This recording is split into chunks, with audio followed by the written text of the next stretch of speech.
ओम शांति। आज बाबा ने शांत रहना, मीठा बोलना, साइलेंस में रहना, पवित्र बनना आदि आदि दैवी गुणों पर हमारा ध्यान खिंचवाया।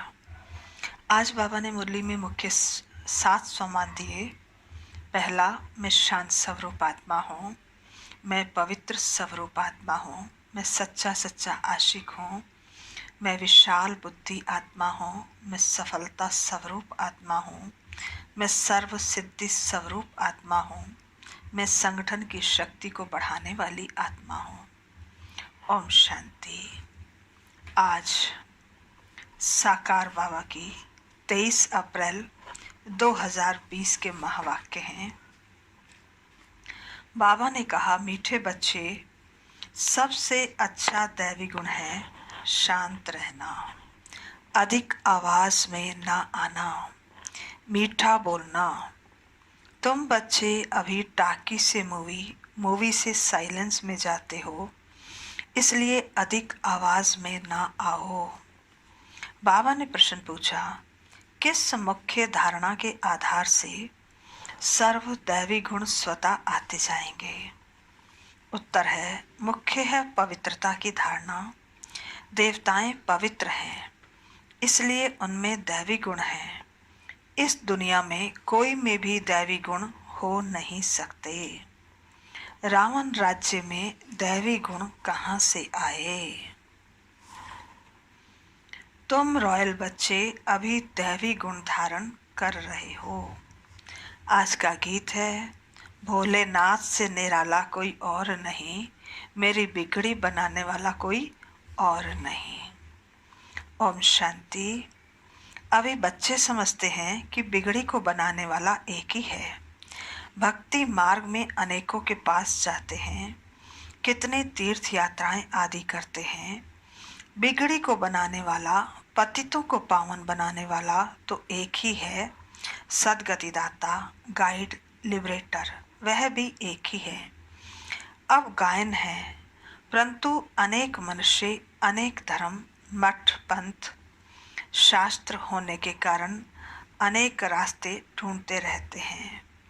सुख और शांति के लिए अनेक सत्संगों में जाते हैं।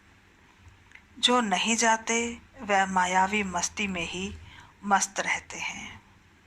यह भी तुम बच्चे जानते हो कि अभी कलयुग का अंत है।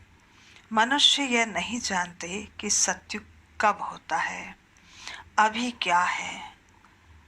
यह तो कोई बच्चा भी समझ सकता है। नई दुनिया में सुख और पुरानी दुनिया में दुख होता है। इस पुरानी दुनिया में अनेक मनुष्य हैं, अनेक धर्म हैं। तुम कोई को भी समझा सकते हो। यह है कलयुग, सतयुग पास्ट हो गया है। वहाँ एक ही आदि सनातन देवी देवता धर्म था और कोई धर्म नहीं था। बाबा ने बहुत बार समझाया है, फिर जो समझाते हैं, जो आए उनको नई दुनिया और पुरानी दुनिया का फर्क दिखाना चाहिए। भल वे क्या भी कहे, कोई 10,000 वर्ष आयु कहते हैं, कोई 30,000 वर्ष आयु कहते हैं। अनेक मत हैं। अब उन्हों के पास तो है ही शास्त्रों की मत। अनेक शास्त्र, अनेक मत। मनुष्यों की मत है ना, शास्त्र भी लिखते तो मनुष्य हैं। देवताएं कोई शास्त्र नहीं लिखते। सतयुग में देवी देवता धर्म होता है, उन्हों को मनुष्य भी नहीं कहा जा सकता। तो जब कोई मित्र संबंधी आदि मिलते हैं तो उनको बैठ यह सुनाना चाहिए। विचार की बात है। नई दुनिया में कितने थोड़े मनुष्य होते हैं, पुराने दुनिया में कितनी वृद्धि होती है। सतयुग में सिर्फ एक देवी देवता धर्म था, मनुष्य भी थोड़े थे। दैवी गुण होते ही हैं देवताओं में, मनुष्यों में नहीं होते हैं। तब तो मनुष्य जाकर देवताओं के आगे नमस्ते करते हैं ना, देवताओं की महिमा गाते हैं। जानते हैं वह स्वर्गवासी है और हम नरकवासी कलयुगवासी हैं।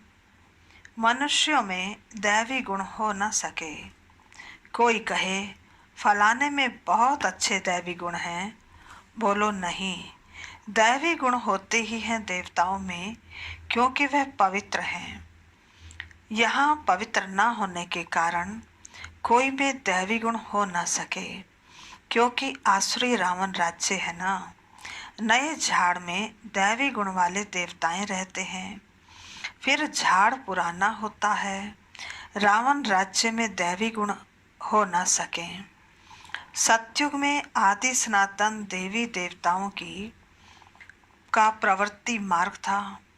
प्रवृत्ति मार्ग वालों की महिमा गाई हुई है। सतयुग में हम पवित्र देवी देवता थे। संन्यास धर्म था नहीं। कितने पॉइंट्स मिलती हैं, परंतु सभी पॉइंट्स किसकी बुद्धि में रह न सके। पॉइंट्स भूल जाते हैं, इसलिए फेल होते हैं। बाबा कहते दैवी गुण धारण नहीं करते हैं। एक ही दैवी गुण अच्छा है। जास्ती कोई से ना बोलना, मीठा बोलना, बहुत थोड़ा बोलना चाहिए। क्योंकि तुम बच्चों को टॉकी से मूवी से साइलेंस में जाना है, तो टॉकी को बहुत कम करना चाहिए, अर्थात बातचीत बहुत कम करनी चाहिए। जो बहुत थोड़ा धीरे बोलते हैं तो समझते हैं ये रॉयल घर का है, मुख से सदैव रतन ही निकलें। बाबा कहते सन्यासी अथवा कोई भी हो तो उनको नई और पुरानी दुनिया का कंट्रास्ट बताना चाहिए।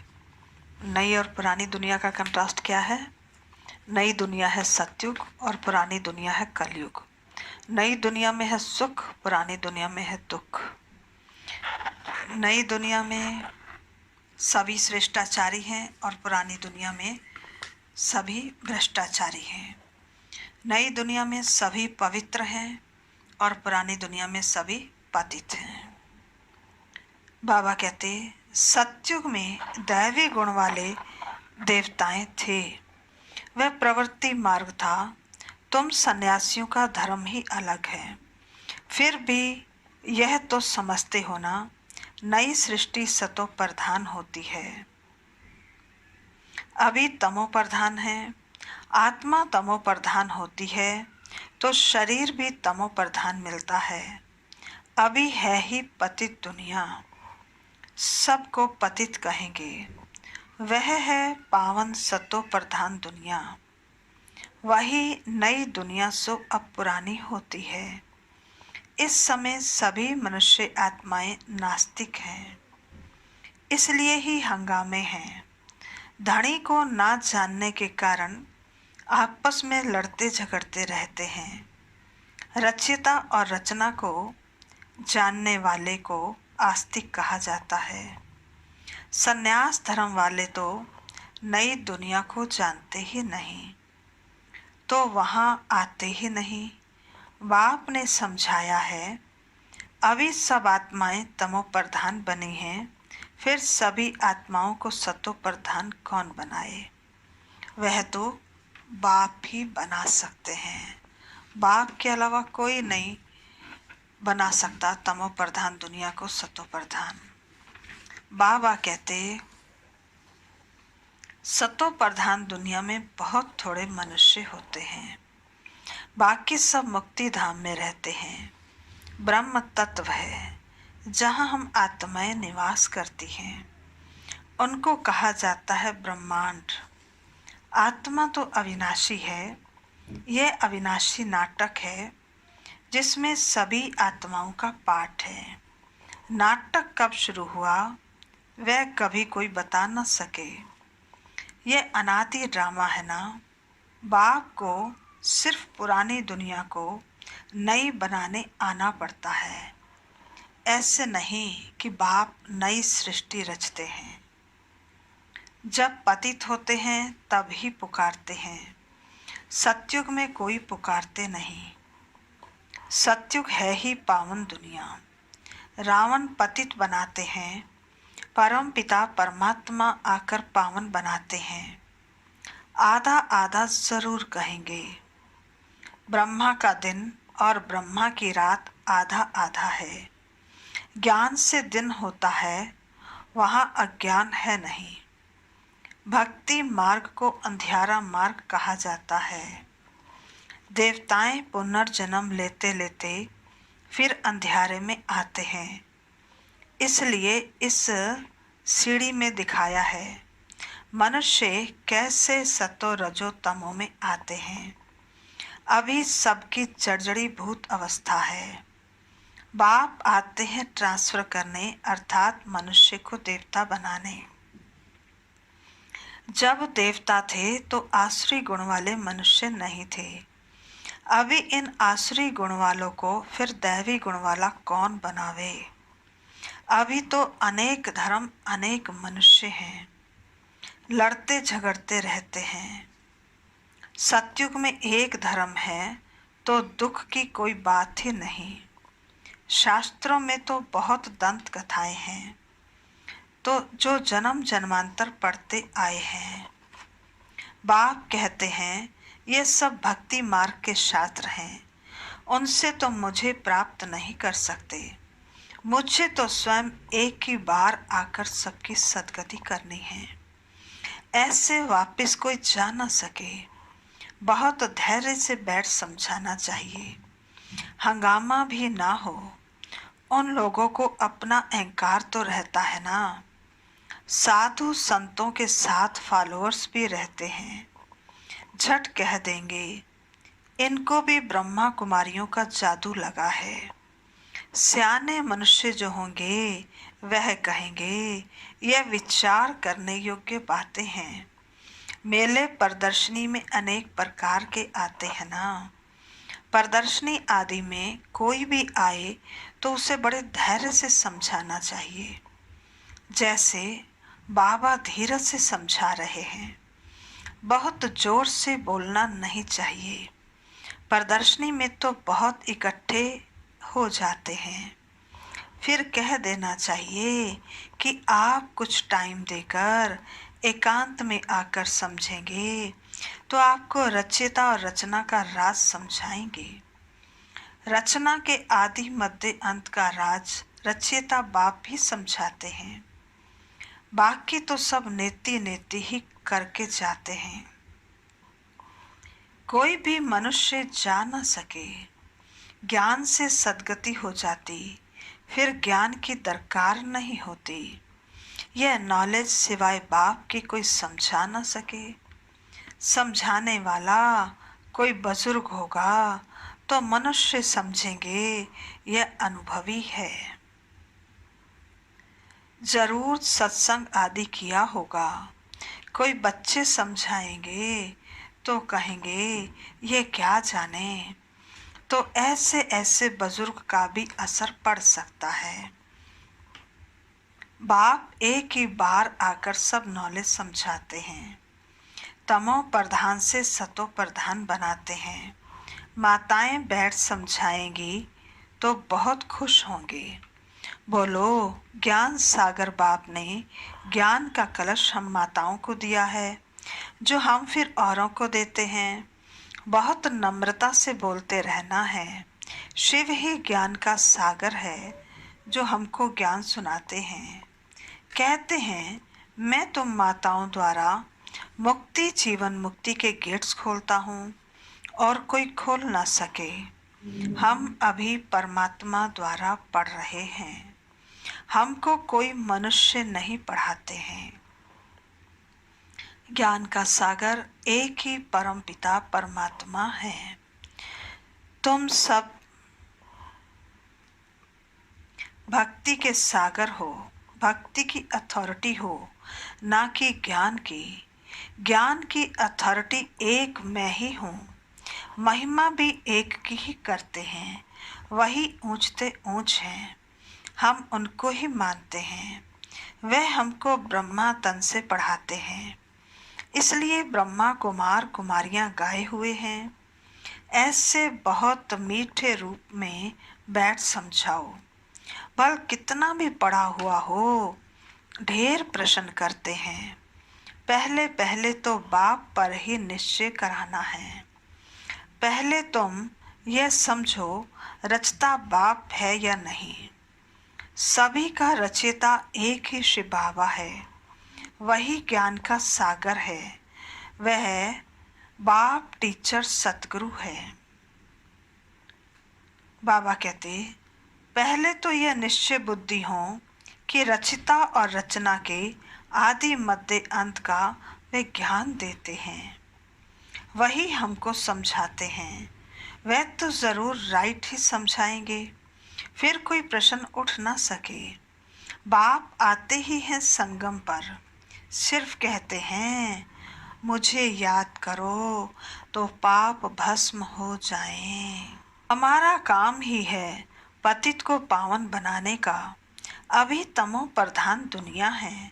पतित पावन बाप बिगर कोई को जीवन मुक्ति मिल न सके। सभी गंगा स्नान करने जाते हैं तो पतित ठहरे ना। मैं तो कहता नहीं हूँ कि गंगा स्नान करो। मैं तो कहता हूँ माँ में कम याद करो। मैं तुम सभी आशिकों का माशिक हूँ। सभी एक माशूक को याद करते हैं। रचना का क्रिएटर एक ही बाप है। वह कहते हैं देही अभिमानी बन मुझे याद करो तो इस योग अग्नि से विकर्म विनाश होंगे। यह योग बाप अभी ही सिखलाते हैं, जबकि पुरानी दुनिया बदल रही है, विनाश सामने खड़ा है। अभी हम देवता बन रहे हैं। बाप कितना सहज बताते हैं। बाप के सामने भल सुनते हैं, परंतु एक रस होकर नहीं सुनते। बुद्धि और तरफ भागती रहती है। भक्ति में भी ऐसे होता है। सारा दिन तो वेस्ट जाता है। बाकी जो टाइम मुकर्रर करते हैं उसमें भी बुद्धि कहाँ ना कहाँ चली जाती है। सबका ऐसा हाल होता होगा, माया है ना। बाबा कहते कोई कोई बच्चे बाप के सामने बैठे भी ध्यान में चले जाते हैं। यह भी टाइम वेस्ट हुआ ना, कमाई तो नहीं हुई। बाप तो कहते हैं याद में रहो जिससे विक्रम विनाश हो। ध्यान में जाने से बुद्धि में बाप की याद नहीं रहती है। इन सब बातों में बहुत घोटाला है। तुमको तो आंखें बंद भी नहीं करनी है, याद में बैठना है। आंखें खोलने से डरना नहीं चाहिए। आंखें खुली हो, बुद्धि में माशूक की याद हो। आंखें बंद करके बैठना ये कायदा नहीं। बाप कहते हैं याद में बैठो, ऐसे थोड़ी कहते हैं आंखें बंद करो। आंखें बंद कर कांध ऐसे नीचे कर बैठेंगे तो बाबा कैसे देखेंगे। आंखें कभी बंद नहीं करनी चाहिए। आंखें बंद हो जाती हैं तो कुछ दाल में काला होगा और कोई कोई याद करते होंगे। बाप तो कहते हैं और कोई मित्र संबंधियों आदि को याद किया तो तुम सच्चे आशिक नहीं ठहरे। सच्चा सच्चा आशिक बनेंगे तभी ऊंच पद पाएंगे। मेहनत सारी याद में है। देह अभिमान में बाप को भूलते हैं, फिर धक्के खाते रहते हैं। और बहुत मीठा भी बनना चाहिए। वातावरण भी मीठा हो, कोई आवाज नहीं। कोई भी आए तो देखे बात कितनी मीठी करते हैं। बहुत साइलेंस होनी चाहिए। कुछ भी लड़ना झगड़ना नहीं। नहीं तो जैसे बाप टीचर गुरु तीनों की निंदा कराते हैं, वह फिर पद भी बहुत कम पाएंगे। बच्चों को अब समझ तो मिली है। बाप कहते हैं हम तुमको पढ़ाते हैं ऊंच पद पाने के लिए। पढ़कर फिर औरों को पढ़ाना है। खुद भी समझ सकते हैं। हम तो कोई को सुनाते नहीं हैं तो क्या पद पाएंगे। प्रजा नहीं बनाएंगे तो क्या बनेंगे?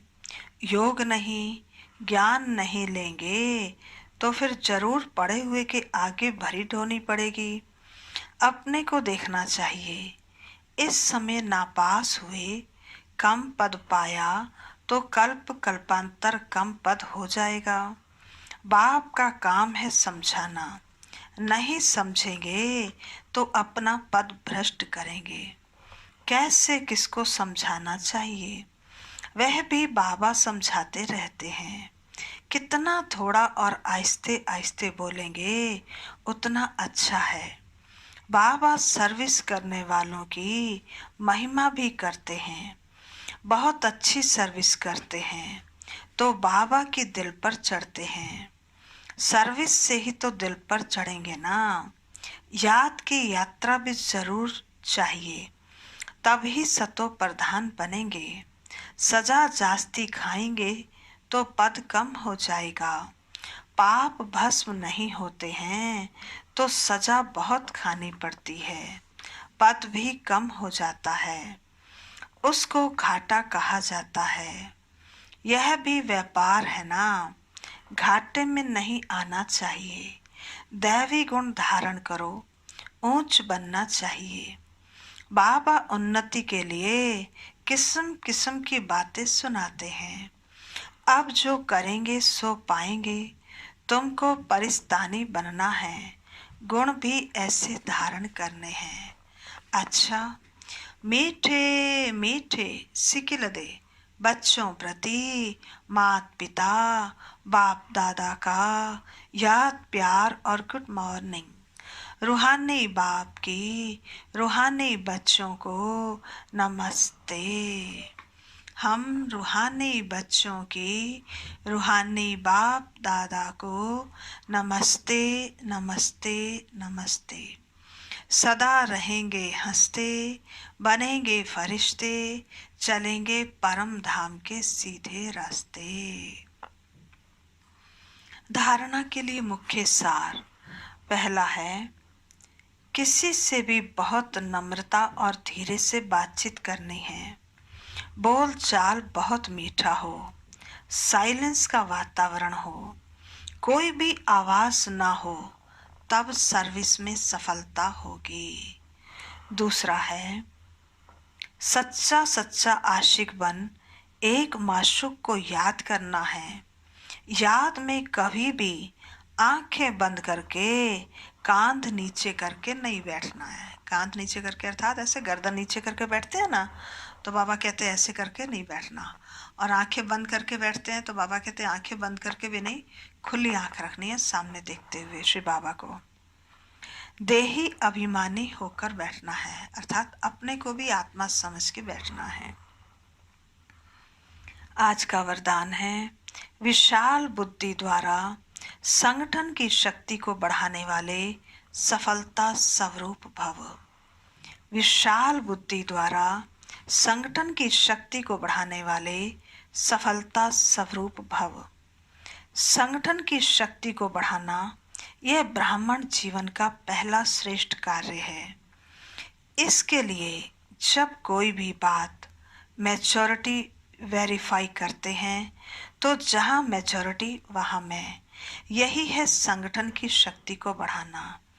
इसमें यह बढ़ाई नहीं दिखाओ कि मेरा विचार तो बहुत अच्छा है, भल कितना भी अच्छा हो, लेकिन जहाँ संगठन टूटता है वह अच्छा भी साधारण हो जाएगा। उस समय अपने विचार त्यागने भी पड़े तो भी त्याग में ही भाग्य है। इससे ही सफलता स्वरूप बनेंगे, समीप संबंध में आएंगे। आज का स्लोगन है, सर्व सिद्धियां प्राप्त करने के लिए मन की एकाग्रता को बढ़ाओ। सर्व सिद्धियां प्राप्त करने के लिए मन की एकाग्रता को बढ़ाओ। अच्छा, आज गुरुवार है, अभी बाबा को भोग लगेगा। सभी बड़े प्यार से बाबा को भोग लगाएंगे। ओम शांति।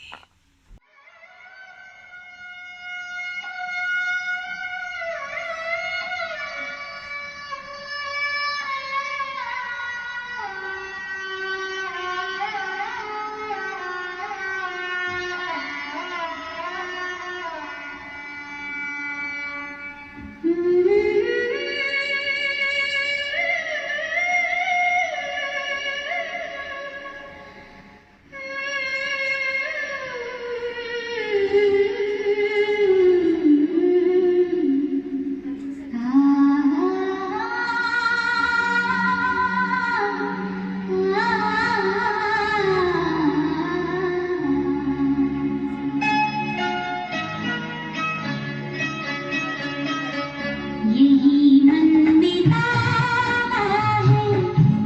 हरदम हमारे, तेरी याद दिल से नहीं दूर जाए, नहीं दूर जाए। मिले शक्तियाँ सिद्धियाँ सब खजाने, कभी प्यार तेरा नहीं भूल पाए, नहीं भूल पाए। यही मन में है हरदम हमारे।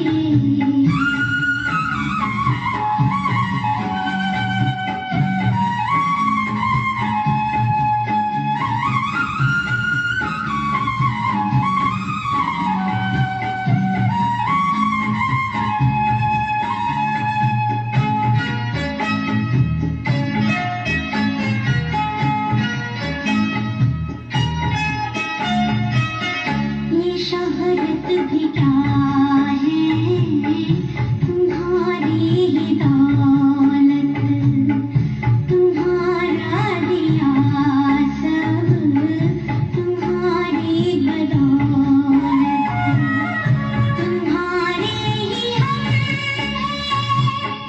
तुम ही हो हमारे, इसकी सिवा कुछ भी ना आए, कुछ भी ना आए। यही मन में है हरदम हमारे।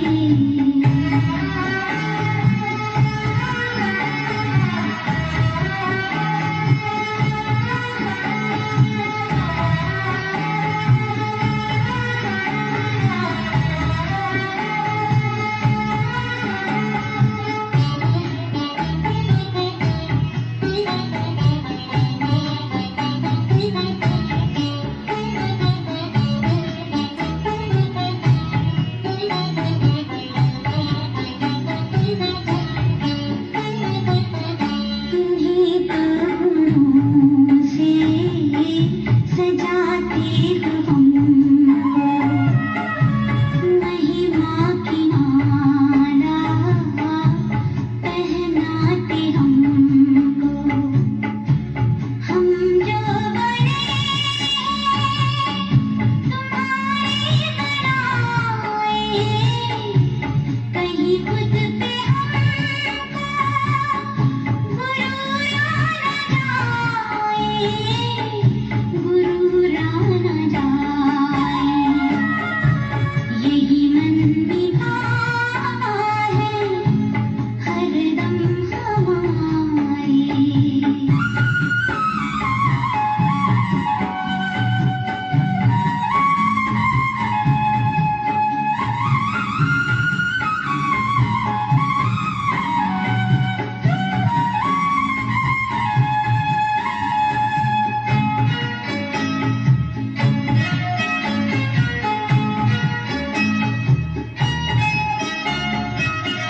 हमें मान दे करके ऊंचा उठाया, दिल तक